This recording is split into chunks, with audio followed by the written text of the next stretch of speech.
किसान की मुस्कान देश की शान। जी हाँ, नमस्कार किसान भाइयों, बहुत बहुत स्वागत है आपका हमारे यूट्यूब चैनल प्रोटेक्टर पे। आज हम बात करने वाले हैं किसान सम्मान निधि योजना का पैसा अगर आपके अकाउंट में नहीं गया तो क्यों नहीं गया, अगर नहीं गया तो उससे आप कैसे पा सकते हैं। इन कुछ मुद्दों पे आज हम बातें करेंगे। इसके पहले हम आपसे आग्रह करेंगे कि आप हमारे चैनल को सब्सक्राइब ज़रूर करें ताकि ऐसी जानकारी हम आपको समय समय पे देते रहें। आज हम बात करते हैं पीएम किसान ई-केवाईसी के लिए आवश्यक दस्तावेज। पीएम किसान ई-केवाईसी के लिए किसानों के पास कुछ वैध दस्तावेजों का होना बहुत ही आवश्यक है। आधार कार्ड के अलावा और कौन कौन से ऐसे दस्तावेज हैं जिनकी आवश्यकता आपको पीएम किसान ई-केवाईसी को पूरा करने के लिए पड़ सकती है। सभी आवश्यक दस्तावेज के बारे में हम आपको बताएंगे। पहला है आधार कार्ड। जी हाँ, पहला है आधार कार्ड, दूसरा मोबाइल नंबर, तीसरा ईमेल आईडी, चौथा बैंक पासबुक, पांचवा भूमि का विवरण। ये पांचों चीज़ Aadhaar card, mobile number, email ID, bank passbook, भूमि का विवरण, ये पांचों आपके पास होने ज़रूरी हैं। उसके बाद ही आप ई-केवाईसी पूरा कर सकते हैं। अब बात करते हैं पीएम किसान लाभार्थी की स्थिति, स्टेटस चेक कैसे करें। मैंने अपने पहले वीडियो में भी किसान भाइयों आपको बताया था कि पीएम किसान की ई-केवाईसी की आवश्यकता आपको है या नहीं है। इसका स्टेटस जानने के लिए आपको नीचे दिए गए स्टेप्स को फॉलो करना होगा। मैं वो स्टेप्स आगे बता रहा हूँ। पीएम किसान ई-केवाईसी की स्थिति पता करने के लिए आपको सबसे पहले इसकी आधिकारिक वेबसाइट www.pmkisangovernment.in पर जाना है। जी हाँ, www.pmkisan.gov.in। इस वेबसाइट पर जाने के बाद आप अपनी ई-केवाईसी चेक कर सकते हैं। अब मैं आपको बताता हूं कि प्रधानमंत्री किसान सम्मान निधि योजना राशि प्राप्त करने के लिए आप ई-केवाईसी कहीं तरह से करवा सकते हैं। आप स्वयं ऑनलाइन आधार ओटीपी के माध्यम से भी मोबाइल से अपने खुद कर सकते हैं। इसके अलावा आप अपने नज़दीकी सीएससी सेंटर जाकर भी ऑनलाइन ई-केवाईसी करवा सकते हैं। स्वयं पीएम किसान ई-केवाईसी आप कैसे करेंगे। पीएम किसान सम्मान निधि ई-केवाईसी के स्टेप बाय स्टेप मैं आपको बता रहा हूं, ध्यान से देखिएगा कैसे आपको करना है। आप अपने घर बैठे आधार ई-केवाईसी ओटीपी के माध्यम से पीएम किसान ई-केवाईसी को पूरा कर सकते हैं। इसके लिए आपको नीचे दिए गए स्टेप्स को फॉलो करना होगा। वह स्टेप्स मैं अब आपको बता रहा हूं, ध्यान से देखिए। इसका स्क्रीनशॉट ले लीजिए अगर आपको परेशानी होती है तो। सबसे पहले आपको किसान आधार ई-केवाईसी के लिए इसकी ऑफिशियल वेबसाइट www.pmkisan.gov.in पर जाना होगा। वेबसाइट खुलने के बाद उसके होम पेज कहते हैं, जब ये आप वेबसाइट टाइप करिएगा एड्रेस बार में, उसके बाद जो पेज आता है उसको होम पेज बोलते हैं। किसान भाइयों, घबराना नहीं है, उसको होम पेज ही बोलते हैं। तो होम पेज पर आने के बाद आपको ई-केवाईसी के ऑप्शन पर क्लिक करना होगा। ये आप देखेंगे यहाँ दाहिने साइड कॉर्नर पे ई-केवाईसी ये लाल रंग से टिक किया हुआ है, फार्मर कॉर्नर ई-केवाईसी, यहाँ आपको क्लिक करना है। आप ऐसी ही होम पेज दिखाई देगी उस वेबसाइट की खुलने के बाद। अब पीएम किसान ई-केवाईसी विकल्प पर क्लिक करने के बाद आपके सामने एक नया पेज खुल जाएगा। अपने आप वहाँ केवल क्लिक करिएगा, एक नया पेज खुल जाएगा। यहाँ पर आपको अपना आधार नंबर दर्ज करना होता है। उसके बाद सर्च क्लिक पर क्लिक करते हैं। देखिए ये आधार नंबर, ऐसा पेज खुलेगा। यहाँ आधार ओटीपी ई-केवाईसी लिखा हुआ है, आधार नंबर रेड कलर से इंडिकेट किया हुआ है। यहाँ पे आधार नंबर डालने के बाद आप सर्च बटन पर क्लिक करें। क्लिक करने के बाद आपके सामने एक छोटा सा डायलॉग बॉक्स खुलता है जिसमें आपको अपना मोबाइल नंबर डालना होता है। उसके बाद गेट मोबाइल ओटीपी वहाँ पे लिखा रहेगा। Get mobile OTP one time password के लिए विकल्प आता है, उस पर आप क्लिक करेंगे। देखिए यहाँ पे आधार नंबर, आधार रजिस्ट्रेशन मोबाइल नंबर आपने डाला और गेट मोबाइल ओटीपी। अगले पेज पर आपको अब e-KYC one time password OTP को सत्यापित करना होता है। यहाँ ध्यान से देखिए, यहाँ पे गेट मोबाइल ओटीपी है, यहाँ पे आप क्लिक करेंगे तो अगला पेज ओपन हो जाएगा जहाँ पे आपको वन टाइम पासवर्ड डालना है। अगला पेज ऐसा आता है, इसको ध्यान से देखिए। यहाँ पे OTP has Saint on your mobile number. आपने आधार नंबर डाला, आधार मोबाइल नंबर डाला, अब वो ओटीपी आपको यहाँ डाल के सबमिट ओटीपी करनी है। मोबाइल ओटीपी सत्यापन वेरीफाई के बाद आधार में रजिस्टर्ड मोबाइल नंबर पर एक दूसरा ओटीपी प्राप्त होता है। जब आपने अपना आधार कार्ड बनवाया होगा उस समय आपने एक मोबाइल नंबर उसे लिंक कराया होगा, उस मोबाइल नंबर पे ही वो ओटीपी जाएगा। आपको उसको यहाँ पर सत्यापित करना होगा। ये ध्यान रखिएगा, जो आधार कार्ड बनाते समय आपने मोबाइल नंबर दिया है वही मोबाइल नंबर आपको वहाँ रखना होगा ताकि ओटीपी उस पर जाएगी और आप उसका सत्यापन कर पाएंगे। उसके बाद ये पेज आता है और आपको यहाँ आधार रजिस्टर्ड मोबाइल नंबर ओटीपी को सत्यापित करने के बाद आपको सबमिट करना होता है। यहाँ ध्यान से देखिए, मोबाइल ओटीपी सत्यापन वेरीफाई के बाद आधार में रजिस्टर्ड मोबाइल नंबर पर एक दूसरा ओटीपी प्राप्त होगा, आपको उसे भी यहाँ पर सत्यापित करना होगा। हम देख रहे हैं ऊपर है inter PM Kisan mobile OTP, वहाँ आपने डाला। दूसरा है आधार रजिस्टर्ड मोबाइल ओटीपी, वो जाएगा। फिर आपको यहाँ सबमिट बटन पर क्लिक करना है। आधार रजिस्टर्ड मोबाइल नंबर ओटीपी को सत्यापित करने के बाद आप अगले पेज पर जब आप जाते हैं तो वहाँ पे एक e-KYC one time password OTP को सत्यापित करना होता है। देखिए इसे ध्यान से, अगले पेज पर जब आप जाते हैं तो Aadhaar number, Aadhaar registered mobile number, enter PM Kisan mobile number. Aadhaar registered mobile OTP को सत्यापित करने के बाद जब आप आधार नंबर यहाँ डाल देते हैं, सबमिट करने के बाद ऑथर पर विकल्प पर क्लिक करना है आपको। सबमिट फॉर ऑथर, यहाँ पे लिखा हुआ है ऑथराइज, सबमिट फॉर ऑथराइज पे आप क्लिक करते हैं। फिर ये एक नया पेज आपके सामने खुलता है। यहाँ पे लिखा होता है, ध्यान से देखिए, ई-केवाईसी सक्सेसफुली सबमिटेड, मतलब आपका ई-केवाईसी सबमिट हो गया। इस प्रकार अब स्क्रीन पर ई-केवाईसी सक्सेसफुली सबमिटेड लिखकर आएगा तो आपकी प्रक्रिया पूरी हो गई। इस प्रकार आप किसान सम्मान निधि ई-केवाईसी अपडेट आपकी हो चुकी है। अब मैं आपको बताना चाहता हूं कि पीएम किसान वेबसाइट के अनुसार उच्च आर्थिक स्थिति के लाभार्थी को निम्नलिखित श्रेणियां इस योजना के तहत लाभ प्राप्त नहीं करती, क्योंकि बहुत सारे लोग होते हैं जो ये नहीं जानते कि हम उसके लायक हैं या नहीं हैं, वो भी अप्लाई करते हैं और फिर बाद में परेशान होते हैं या किसी कारणवश उनको किसी दूसरी परेशानियों का सामना करना पड़ता है।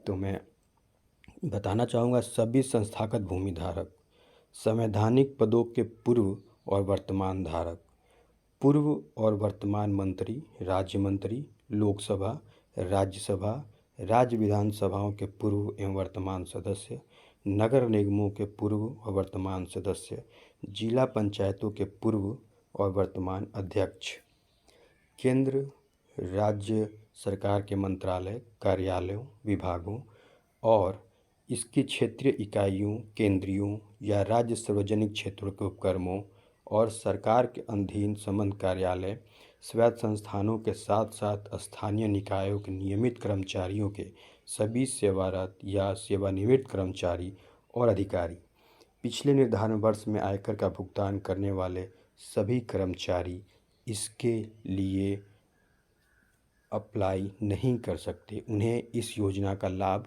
नहीं मिलेगा। मैं एक बार फिर से इसे दोहरा देता हूँ, सभी संस्थागत भूमि धारक, संवैधानिक पदों के पूर्व और वर्तमान धारक, पूर्व और वर्तमान मंत्री, राज्य मंत्री और लोकसभा, राज्यसभा, राज्य विधानसभाओं के पूर्व एवं वर्तमान सदस्य, नगर निगम के पूर्व और वर्तमान सदस्य, जिला पंचायतों के पूर्व और वर्तमान सदस्य, केंद्र राज्य सरकार के मंत्रालय, कार्यालयों, विभागों और इसकी क्षेत्र इकाइयों केंद्रीय या राज्य सार्वजनिक क्षेत्रों के उपक्रमों और सरकार के अधीन संबद्ध कार्यालय, स्वायत्त संस्थानों के साथ साथ स्थानीय निकायों के नियमित कर्मचारी के सभी सेवारत या सेवानिवृत्त कर्मचारी और अधिकारी, पिछले निर्धारण वर्ष में आयकर का भुगतान करने वाले सभी कर्मचारी इसके लिए अप्लाई नहीं कर सकते हैं, क्योंकि उन्हें कहीं ना कहीं से आर्थिक मदद मिल रही है। ये आर्थिक मदद केवल किसानों के लिए है, किसान ही इसके लिए अप्लाई कर सकता है। अगर आप इन में से किसी में से आते हैं तो आप अप्लाई न करें। अब हम बात करते हैं पीएम किसान की अंतिम तिथि। पीएम किसान ई-केवाईसी की योजना केंद्र सरकार ने लागू की थी। इस योजना का मुख्य उद्देश्य था छोटे और किसानों को आर्थिक सहायता देना, जिससे कि उनकी आय में वृद्धि होती रहे तथा उन्हें 6,000 रुपये की वार्षिक सहायता प्रदान होती रहे। पीएम किसान के होम पेज पर आने के बाद आपको लाभार्थी की स्थिति विकल्प पर क्लिक करना होगा। इसके बाद अगले पेज पर जाएंगे, जहां आपको आधार नंबर, अकाउंट नंबर और मोबाइल नंबर में से किसी भी एक को सिलेक्ट करना है। विकल्प का चयन करने के बाद आपको डाटा प्राप्त हो जाएगा। इस प्रकार आप केवाईसी का स्क्रीनशॉट देख सकते हैं। अब बहुत सारे किसानों की दुविधा होती है कि उनका OTP नहीं आता है। बहुत लोग परेशान हो जाते हैं कि हमारा OTP नहीं आ रहा है, तो क्या करें। देखिए, पूरी केवाईसी प्रक्रिया के माध्यम से किसानों को कुछ OTP और यूनिक कोड प्राप्त होंगे। किसानों को ई-केवाईसी को पूरा करना आवश्यक है, जिससे उन्हें नियमित रूप से आगे की किस्तें मिलती रहें। लेकिन कभी कभी पोर्टल में अमान्य OTP की समस्या आ जाती है। आपके मोबाइल पर OTP आया, आप डालते हैं, वो कहता है सही नहीं है, सही नहीं है, अमान्य है, अमान्य है। तो ये जो पोर्टल की गलती होती है। यह इस प्रक्रिया को मुख्य समस्या है। जब कोई किसान अपना आधार नंबर और मोबाइल नंबर डालता है, तब उसे पंजीकृत मोबाइल नंबर पर एक OTP प्राप्त होता है। जब वे अपना OTP फॉर्म में भरते हैं तो कभी कभी एक डायलॉग बॉक्स दिखाई देता है जो बताता है कि अमान्य OTP या रिकॉर्ड से नहीं मिल रहा है। तो घबराना नहीं है, ये पहली समस्या उस वेबसाइट की हो सकती है। वेबसाइट पर लोड पड़ने के कारण ऐसा होता है। अब सबसे पहले आपको ये चेक करना होगा कि आपका मोबाइल नंबर आधार से लिंक है या नहीं है। अगर आपका मोबाइल नंबर आधार से लिंक नहीं है तो आपको CSC केंद्र जाना होगा और अपने मोबाइल नंबर को आधार कार्ड से लिंक कराना होगा। जनरली आधार कार्ड बनाते समय हम लोग कोई ना कोई मोबाइल नंबर देते ही हैं, लेकिन किसी कारणवश नंबर गुम हो जाता है, नंबर बंद हो जाता है। उस स्थिति में भी किसानों को इसका सामना करना पड़ता है। तो आपको सबसे पहले किसी CSC केंद्र जाना होगा और अपने मोबाइल नंबर को आधार कार्ड से लिंक कराना होगा। इस प्रक्रिया को आप CSC केंद्र पर जाकर ही पूरा कर सकते हैं, ये खुद से नहीं होता है। वहाँ आपको जो प्रतिनिधि मिलेगा उससे बात करके आप इस प्रक्रिया को संपूर्ण कर सकते हैं। CSC सेंटर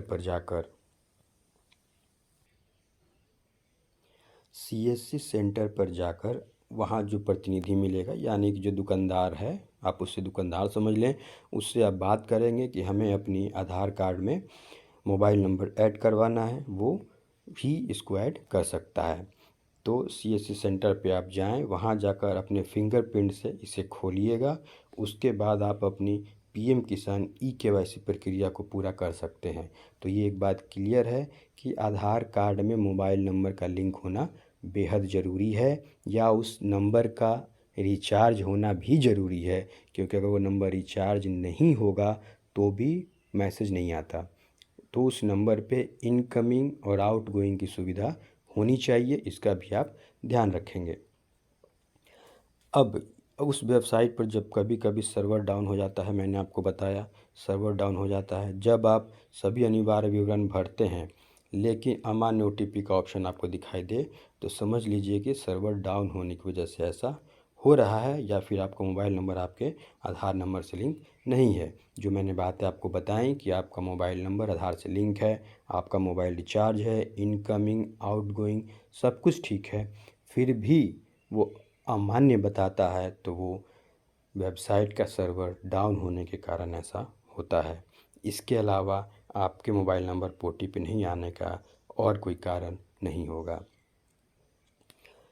अब आपका मोबाइल नंबर आपके आधार से लिंक नहीं होना, ये कारण है। यदि आपका मोबाइल आपके आधार नंबर से लिंक नहीं है तो आपके मोबाइल पर OTP प्राप्त नहीं होगा। इसलिए आपके लिए आवश्यक है कि आप पहले अपने आधार पर अपना कोई चालू एक्टिव मोबाइल नंबर अपडेट करवा लें। जी हाँ, कभी कभी मोबाइल नंबर गलत दर्ज करना, आपने जब PM किसान सम्मान निधि में रजिस्ट्रेशन किया होगा तो आपने या जिसने भी किया होगा उसने मोबाइल नंबर का एक डिजिट गलत हो जाने के कारण मोबाइल नंबर बदल जाता है, ये आप सभी जानते हैं। उस कारण भी OTP नहीं आता। तो यदि आपका गलत मोबाइल नंबर दर्ज हो गया है तो भी आपको OTP की समस्या आ सकती है। कभी कभी OTP मंगाते समय ही आप गलत नंबर डाल देते हैं, उस समय भी इसका ध्यान रखेंगे कि जो नंबर आपने रजिस्ट्रेशन के समय दिया था वही नंबर अभी आप दे रहे हैं या नहीं, क्योंकि आपके आधार नंबर व इसके रजिस्ट्रेशन के समय दिया गया नंबर ही मान्य होता है, उसी नंबर पे आपको OTP आएगी। मैं ये आपको स्पष्ट बता दूं कि अगर आपको किसान सम्मान निधि योजना का लाभ लेना है तो आपने रजिस्ट्रेशन के समय जो मोबाइल नंबर दिया है वो मोबाइल नंबर एक्टिव होना चाहिए। आधार कार्ड बनाते समय जो आपने मोबाइल नंबर दिया है वो मोबाइल नंबर एक्टिव होना चाहिए। अगर आधार बनाते समय आपने जो मोबाइल नंबर दिया वो आपको याद नहीं है या इनएक्टिव है तो उसको वो आप एक्टिव है तो इनएक्टिव है तो आप उसको रिचार्ज करा लें, वो एक्टिव हो जाएगा। अगर आपको याद नहीं है तो CSC सेंटर जाएं, वहां जाके आधार कार्ड में अपना नंबर अपडेट करवाएं। अब CSC सेंटर पर PM किसान eKYC कैसे होगा? यदि आपके नज़दीक CSC सेंटर पर जाकर अपना eKYC कराना चाहते हैं तो आप नीचे दिए गए प्रक्रिया को फॉलो करें। मैं आपको बता रहा हूं कि अब आप CSC सेंटर पर अगर जाते हैं यानी कि आपका नंबर एक्टिव नहीं है या नंबर आप भूल गए हैं तो आपको क्या करना है। CSC सेंटर पर अपना KYC करवाने के लिए आपको सबसे पहले इसके लिए डिजिटल सेवा पोर्टल पे जाना होगा। वो आपको नहीं जाना है, वो CSC में जो बंदा रहता है उसको ये चीज़ पता रहती है कि उसे क्या करना है। डैशबोर्ड पर आने के बाद आपको PM किसान सेवा को सर्च करना है। इसके बाद आप बायोमेट्रिक या OTP KYC PM किसान विकल्प पर क्लिक करें। अब किसान का आधार कार्ड नंबर दर्ज करना है।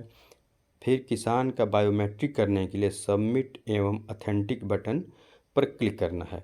अपनी बायोमेट्रिक मशीन पर किसान फिंगरप्रिंट लेकर सबमिट कर देगा। इस तरह सबमिट करने के बाद आपका eKYC अपडेट हो जाएगा। eKYC अपडेट हो गया, आपका पैसा आपके खाते में आ जाएगा। उसके लिए आपको निश्चिंत रहना है, लेकिन आपको ये जानना ज़रूरी है कि आपका eKYC हुआ या नहीं हुआ। अब आपको हमारी वीडियो कैसी लगी ये हमें कमेंट में ज़रूर बताइएगा। आगे समय समय पे हम आपको और भी सारी जानकारियाँ देते रहेंगे। कृपया हमारे चैनल को लाइक और सब्सक्राइब करें। मिलते हैं अगले वीडियो में, तब तक के लिए जय जवान, जय किसान, जय विज्ञान।